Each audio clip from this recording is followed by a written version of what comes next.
संतप्त मानस शांत हों, जिनके गुणों के गान में वे वर्धमान महान जिन विचरे हमारे ध्यान में। अपनी ये जो गाथाएं चल रही हैं बहुत मार्मिक हैं। अब उपकुलपति जी और हमारे ओम प्रकाश जी वैज्ञानिक लोग यहाँ बैठे हैं। भाग्य से इसमें सोना बनाने की विधि की गाथाएं आने वाली हैं। क्या उत्तम जी, अपने जो कलश कल पढ़ा था उस कलश की 2 लाइन का अर्थ अपन कर चुके थे, बाकी की 2 लाइनों का अर्थ बाकी है। पहले अपन वो करेंगे। निकालें पेज नंबर 340 समय 7, है ना। पढ़ें भाई इसको। स्वयं में ही हो परिणमित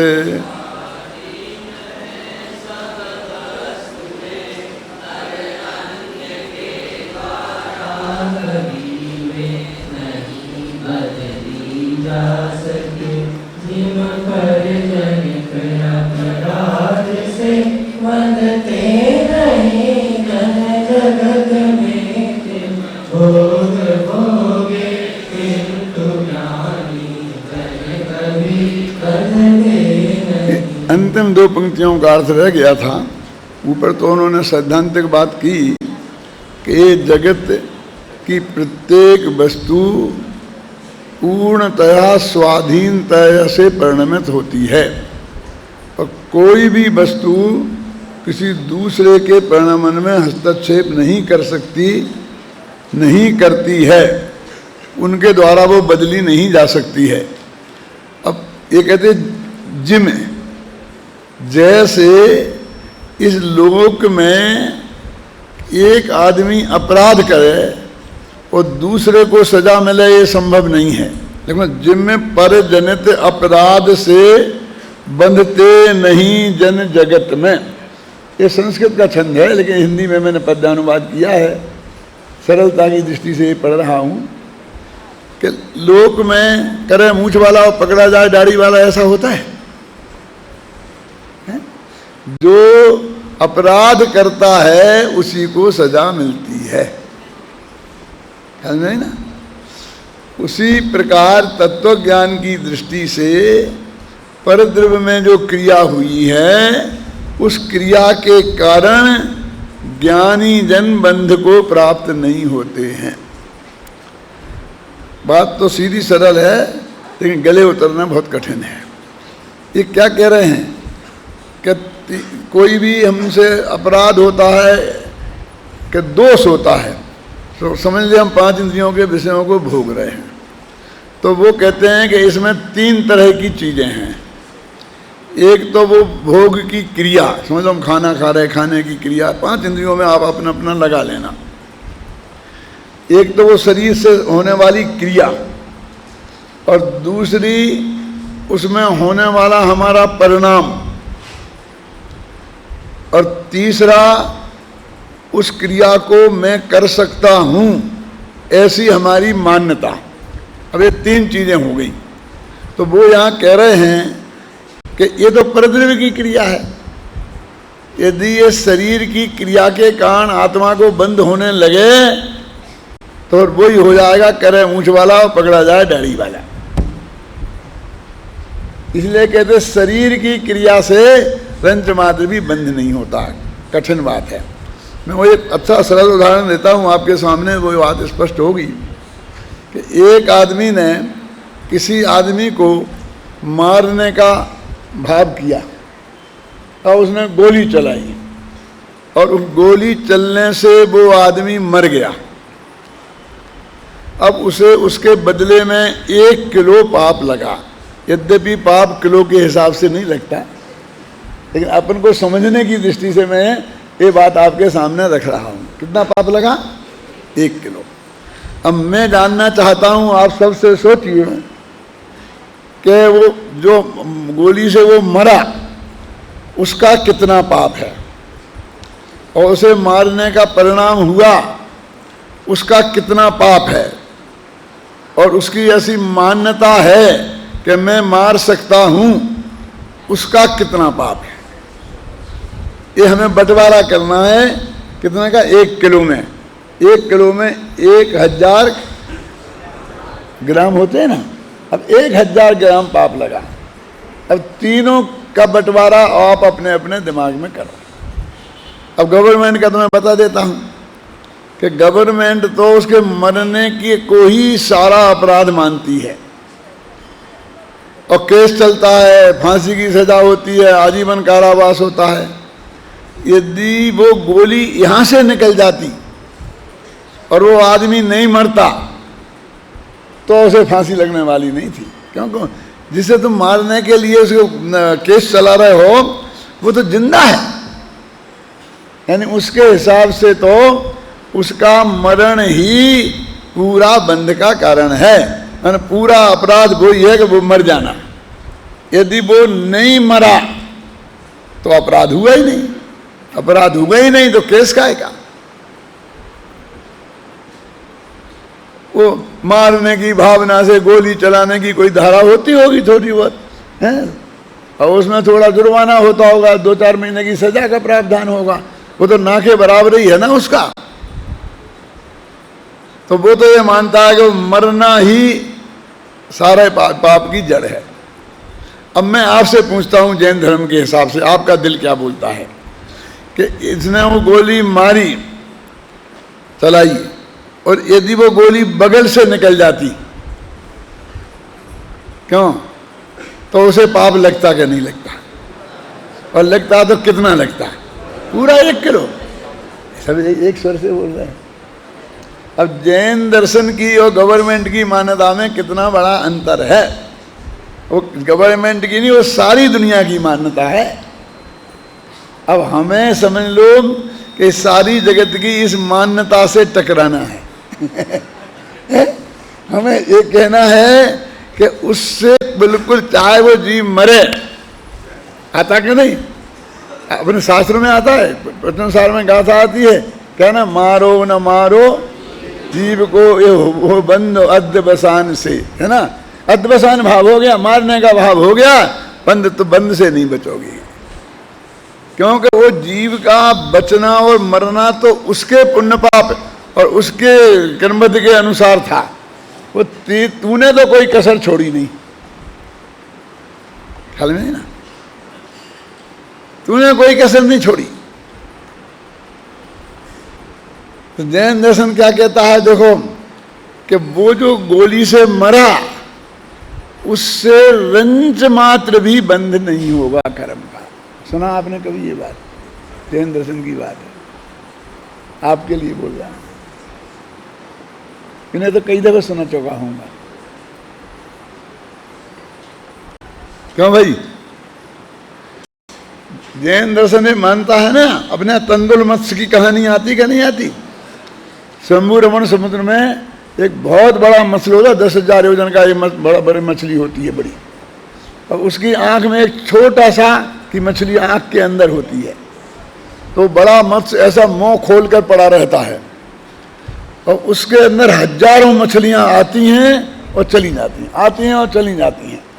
वो आंख में बैठा मछली सोचती है ये कैसा मूर्ख है, ये मुंह में आ गई, ये बंद कर लेता मुंह तो सब पेट में चली जाती और निकल जाने दी। मैं होता तो एक को वापस नहीं जाने देता। अब वो तो आंख में बंद है, खा तो एक को भी नहीं सकता है, साथ में नरक जाता है। शास्त्र में लिखा एक जीव को नहीं मारा और साथ में नरक गया। जीवों के मरने जीने से बंध का कोई संबंध नहीं है। अब और कठिन परीक्षा है, अभी किसको स्वीकृत होगी नहीं होगी वो बाद में देखी जाएगी। पहले क्या कहता है जैन धर्म इस समय सार, हम उस बात को तो सुन तो लें, स्वीकृति की बात फिर कभी देखेंगे। जगदीश भाई कहते हैं कि वो जो 1000 ग्राम पाप लगेगा ना, तो वो मारने के भाव से लगेगा 1 ग्राम, और मैं मार सकता हूं ऐसी मान्यता से लगेगा 999 ग्राम। स्वीकार है? नहीं, ये तो बहुत अन्याय है। वो मान्यता तो अंदर ही अंदर है हमारी, उसने तो किसी को कुछ किया ही नहीं। ये मारने का भाव नहीं होता, वो मान्यता बनी रहती क्यों? वो कहते ये तो चारित्र का दोष है भाई साहब। वो मारने का विकल्प खड़ा होना तो चारित्र का दोष है, और मैं मार सकता हूं ऐसी मान्यता ये श्रद्धा का दोष है, उसका अनंत गुणा फल है। मैं तो 1000 गुणा कहा, शास्त्र में अनंत गुणा लिखा है कि श्रद्धा का अनंत गुणा दोष और उसका चारित्र के दोष में अनंतमा भाग, क्योंकि वो अनंतानुबंधी दोष कैसा बनेगा, और वो अनंतानुबंधी नहीं है। वो मारने का भाव अनंतानुबंधी नहीं है, क्योंकि भरत चक्रवर्ती के अनंतानुबंधी कैसा है, नहीं थी, और भाव तो आ गया था बाहुबली तक को मारने का, अनंतानुबंधी नहीं था। क्यों कि मारा तो नहीं, अरे मारा नहीं, उसे क्या फर्क पड़ता है, तुमने चक्र चला दिया क्यों? अब वो नहीं मरे बचे, वो उनके भाग्य की बात है। मैं एक यूनिवर्सिटी में व्याख्यान दे रहा था, एक लड़के ने उठा एक पत्थर फेंका वहां से और मेरे यहां से निकल गया। मैं कहा भाई क्या करता है, अभी मेरा माथा फूट जाता तो बड़ा आकर के बोला, फूटा तो नहीं, फूट जाता तब कहता। मैं तब क्या कहता, फिर तो अस्पताल भागता। तब क्या कहता, अस्पताल भागता। अरे भाई कि हिंसा तो तब होती है तेरा माथा फूटता, उसमें से खून निकलता। मैं आप लोगों से पूछना चाहता हूं, क्या हिंसा मेरे माथे में भरी है? और जब फूटेगा तब निकलेगी कि उसके हृदय में पैदा हुई है? बोलो, हिंसा तो उसके हृदय में पैदा हुई है। ख्याल में है ना, मेरे माथे में से नहीं निकलनी थी, वो मैं बच गया तो भी उसके हृदय में हिंसा तो पैदा हो ही गई, और उसका दंड तो उसे मिलना ही चाहिए, जैन धर्म के हिसाब से मिलता ही है।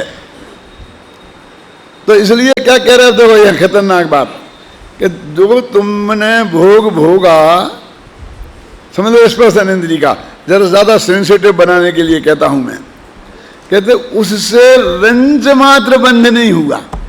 क्या कह रहे, उसे बंध का कोई लेना देना नहीं है, और तुझे भोगने का भाव हुआ, उससे 1 ग्राम बंध, और तू ये भोग में सुख है, ये सुख बुद्धि हुई, इससे अनंत गुणा बन। ऐसा गजब का दर्शन। धीरे धीरे कभी अपन बात करेंगे, अब तो बैठेंगे ना एक साथ साथ तब बात कर। लेकिन ये भाग्य से ये कलश आ गया कि जिम पर जनित अपराध से बधते नहीं जन जगत में, तिम भोग भोगे किंतु ज्ञानी जन कभी बंधते नहीं। मूल संस्कृत में है जी, आप संस्कृत तो जानते नहीं। ज्ञानिन भुंक्ष पराप राध जन तो नास्ती बंधस्तवा। ज्ञानी जन भोगते हैं, फिर भी वो जो शरीर की क्रिया हुई है वो तो परापराध है, पर के द्वारा हुई अपराध क्रिया है, उसके कारण रंच मात्र भी बंध नहीं होता। कि बंध तो हुआ है, कि हुआ हम कब कहते नहीं हुआ, लेकिन इसके कारण नहीं हुआ, वो भोगने के भाव के कारण हुआ है। देखो आगे बहुत बढ़िया कलश है, देखो बहुत अच्छा मैं सुनाता हूं मैं आपको। निकालो पेज नंबर 345 और 151वां कलश के पद्यानुवाद पढ़ो। कर्म करना ज्ञानियों को उचित हो सकता नहीं,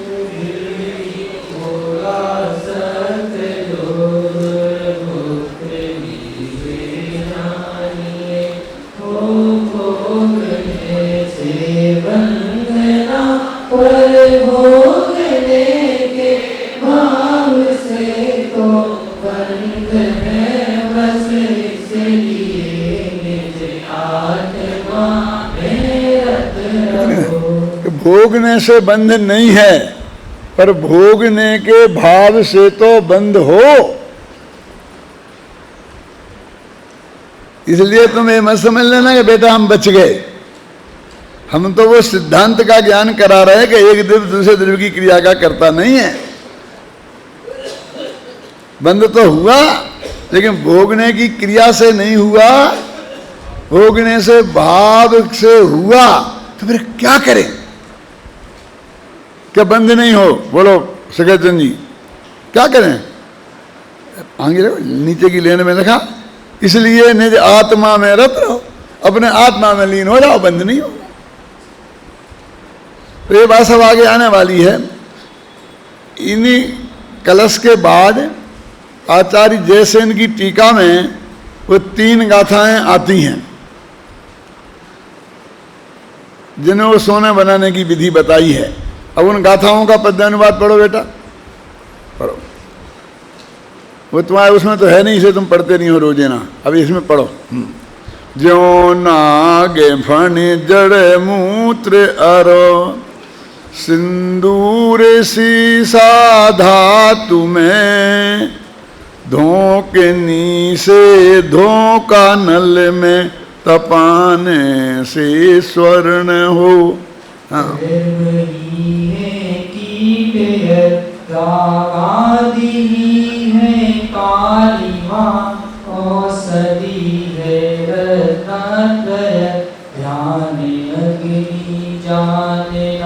यदि चाहते हो मुक्ति को तुम जीव लोहा जानिए, अरे पाप तप की धोकनी को दिल लगा कर धोपिए। देखिए क्या लगा, नाग फणी की जड़, हथनी का मूत्र, सिंदूर एवं सीसा नामक धातु को धोकनी से धोक कर अग्नि पर तपाने से स्वर्ण बन जाता है।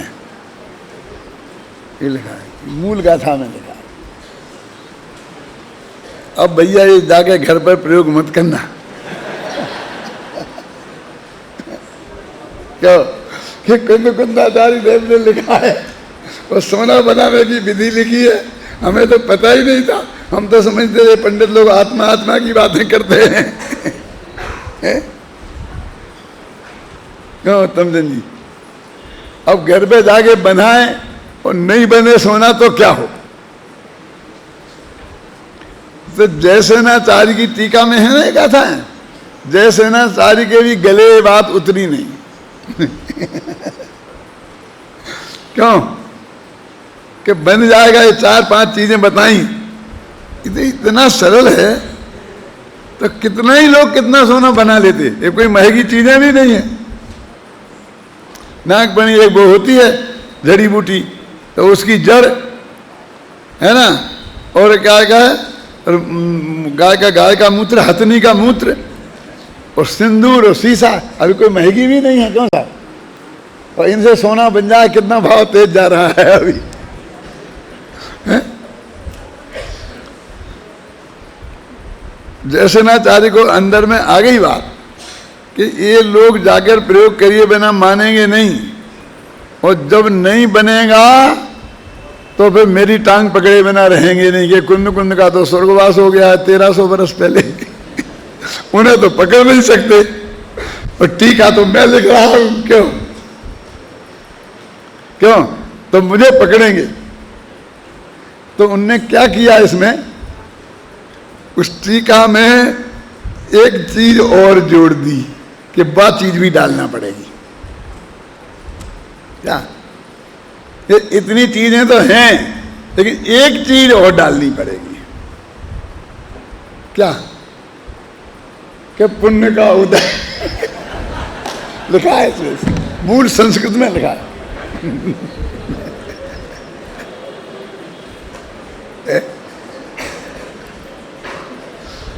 अब कहते आ जाओ जितने लोगों को आना है, कि साहब नहीं बना तो तुम्हारे पुण्य का उदय नहीं होगा। हम क्या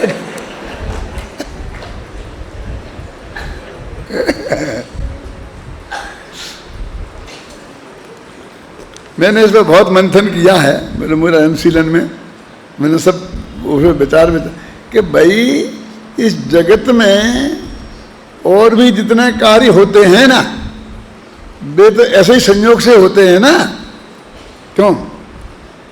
लेकिन उसमें भी तो पुण्य का योग की दवाई डालनी पड़ती है ना। देखो मैं पूछता हूँ, बाल बच्चा पैदा होने की क्या विधि है, और सोना बनाने की एक तरफ रखो। सोने से ज़्यादा महत्वपूर्ण है ना बच्चे तो अपने बेटा हो तो सोने से ज़्यादा महत्वपूर्ण है ना घर में। क्यों? सोना ज़्यादा मिलना महत्वपूर्ण है कि बेटा होना ज़्यादा महत्वपूर्ण है? और उसकी भी जो विधि है बताइए शास्त्रों में कि माता पिता रजवीर सो वो मिलता है, और ये होता है और ये होता है, और वो अब टेस्ट ट्यूब बेबी भी पैदा हो गए, उनकी सबकी विधि है क्या नहीं लिखी? तो ऐसी विधि ये तो तुम जाके सोना बनाने की मिलाओगे कि नहीं मिलाओगे, लेकिन बच्चे जैसे पैदा होते हैं वैसी विधि तो लाखों लोग रोजाना मिला रहे हैं और बच्चे पैदा नहीं हुए। हो जाते सबके, बोलिए, तो सदा हो जाते, कभी हो जाता कभी नहीं होते। क्या जवाब है बोलो दिलीप भाई?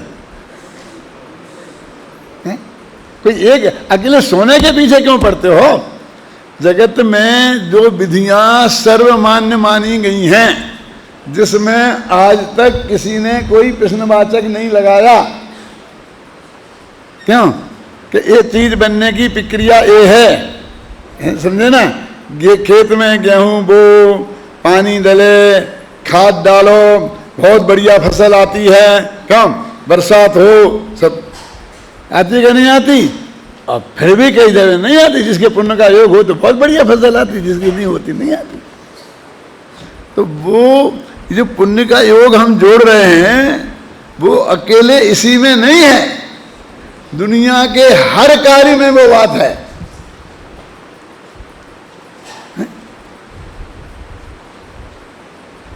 देखो चक्रवर्ती बनने के लिए क्या करना पड़ता है बोलो?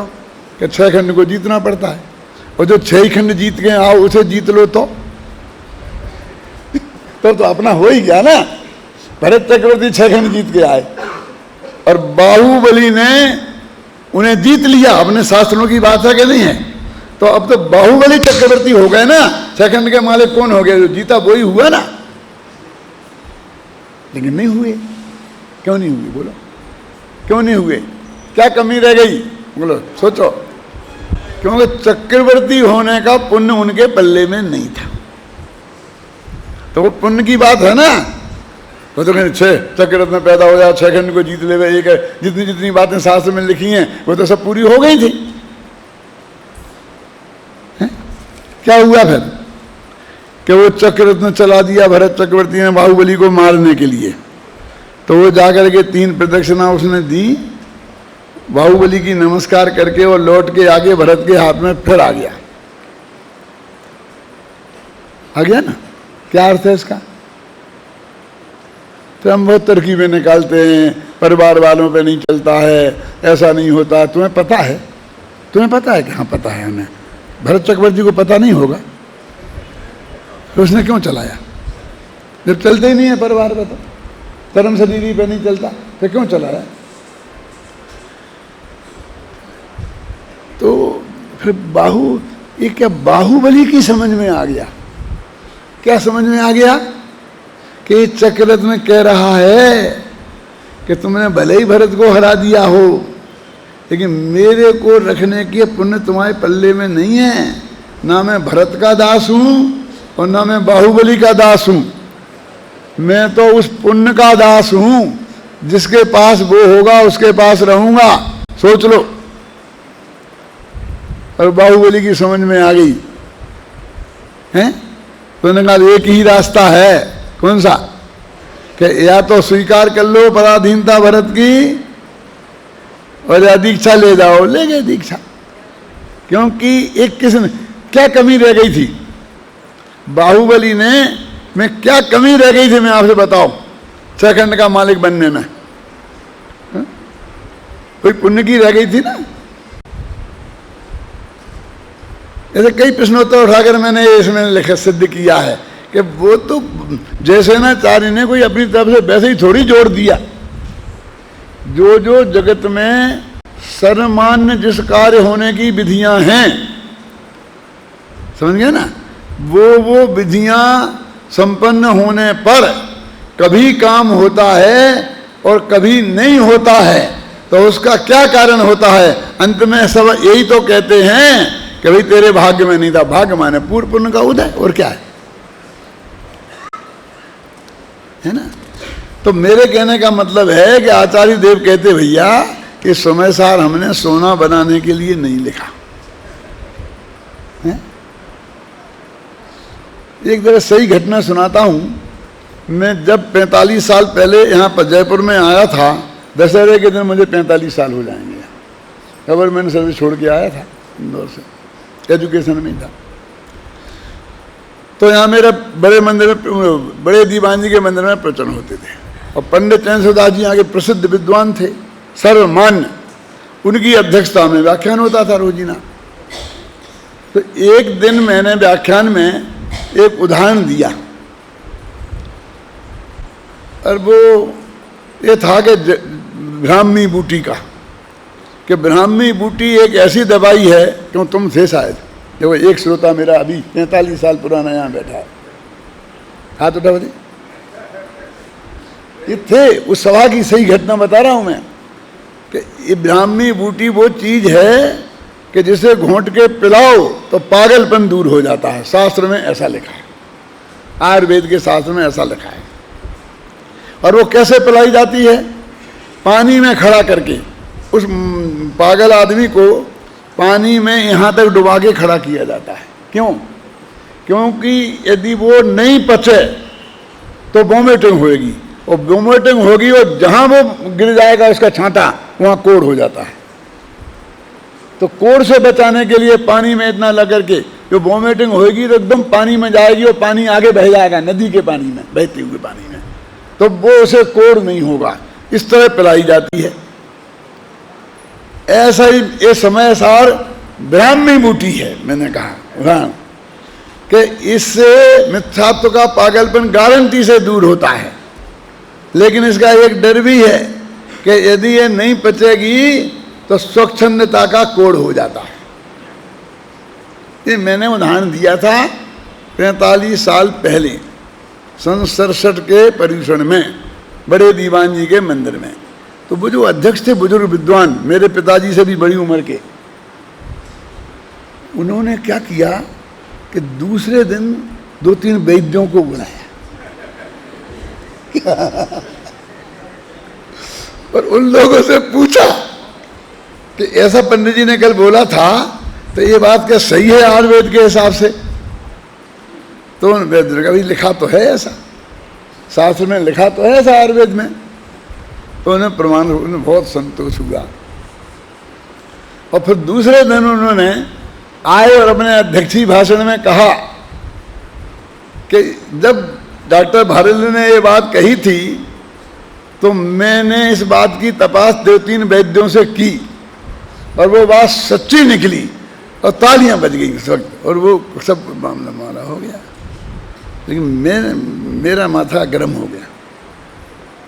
क्यों? दूसरे दिन प्रवचन में मेरा नंबर था, वो तो अध्यक्षीय भाषण था, खत्म हो गया।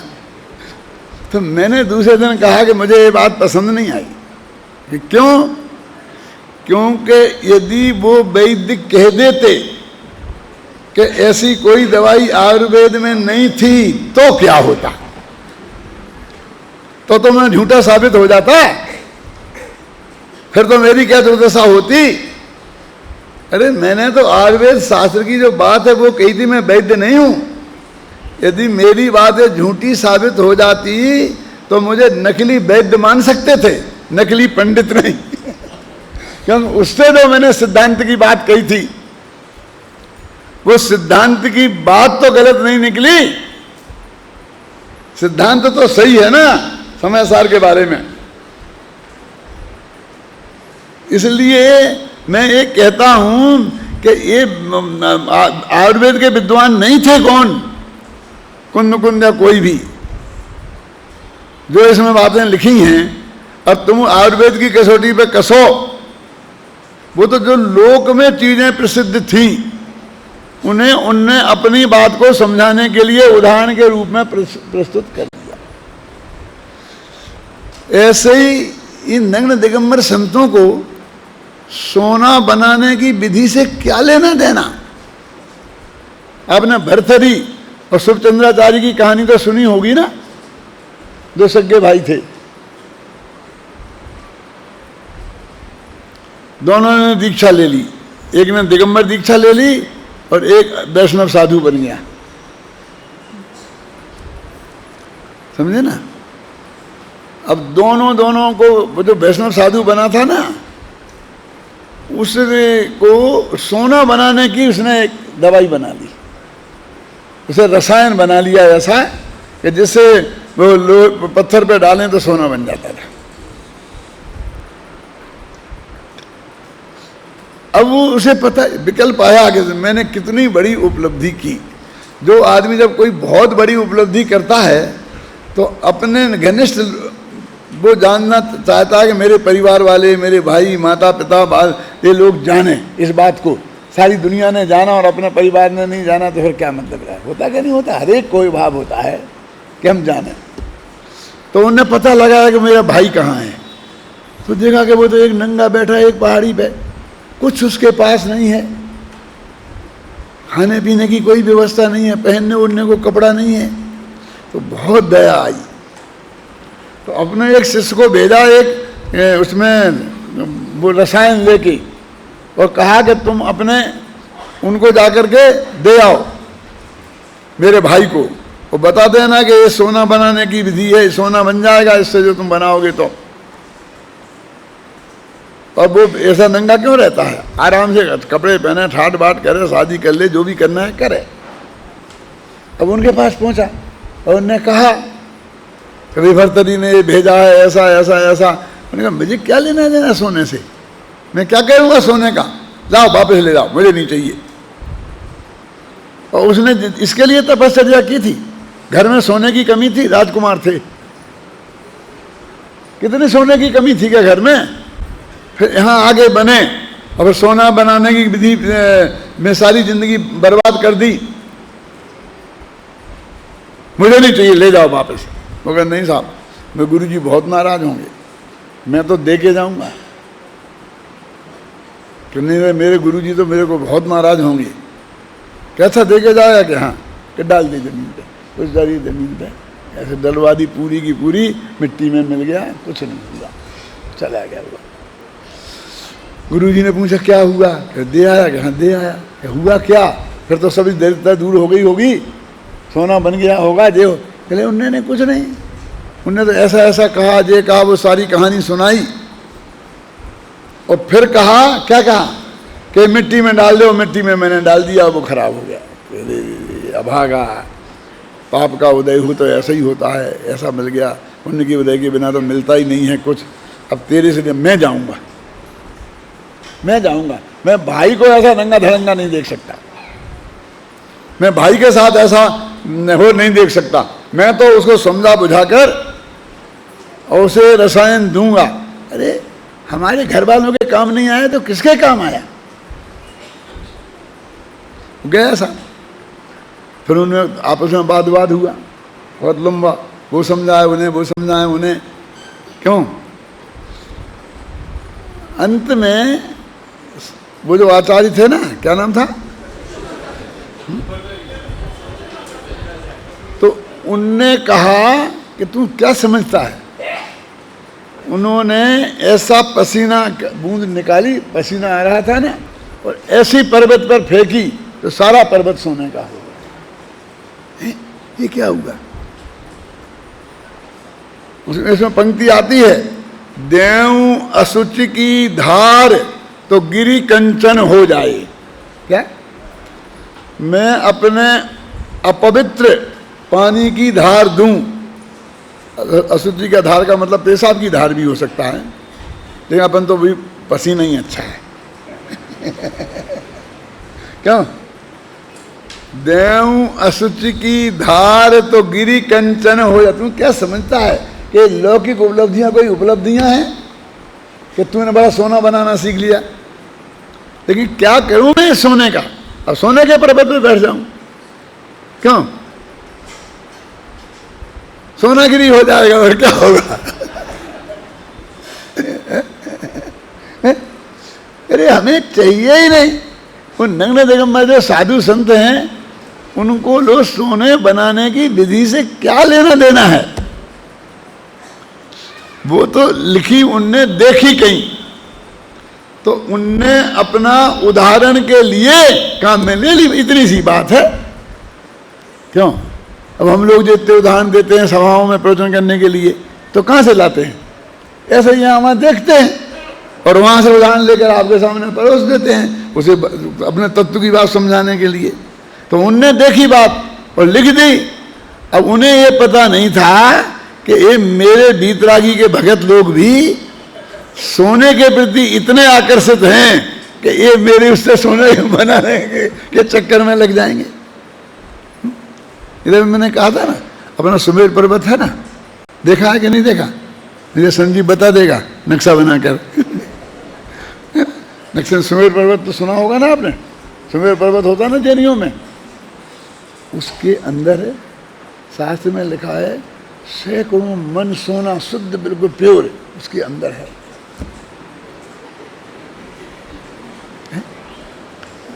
लिखा है क्या? लिखा है, पूछो, है ना? शुद्ध सोना प्योर उसके अंदर में इतना भरा है।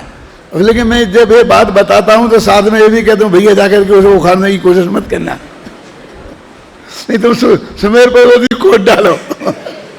लेकिन कोई दुनिया की ताकत उसे खोद नहीं सकती। यदि वो निकाल सकती होती तो आज तक तुम्हारे लिए नहीं बचता। पहले ऐसे लोबिया बहुत हो गए जो निकाल के उसे ले जाते। ख्याल में आई ना? तुम्हारे लिए नहीं बचता वो। अरे ये तो जो वस्तु का स्वरूप था आचार्यों ने वो बताया है। तुम्हारे इस लोभ के पोषण के लिए ये बातें नहीं है।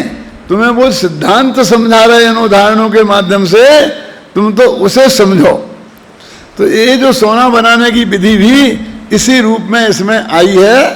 यहाँ तो वो ये बता रहे कि जैसे पुण्य के बिना वो सोना नहीं बन सकता, ऐसे ही बाहर कितने ही साधन जुटा लो, तत्समय की योग्यता के बिना और अनुकूल पुण्य पाप के उदय के बिना कोई कार्य इस दुनिया में संभव नहीं है।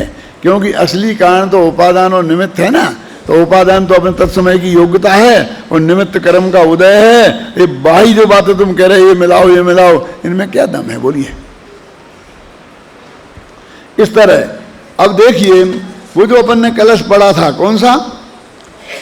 2 पंक्तियां अंत में कि जिम्मे पर जनित अपराध से बंधते नहीं जन जगत में, तुम्हें भोग भोग।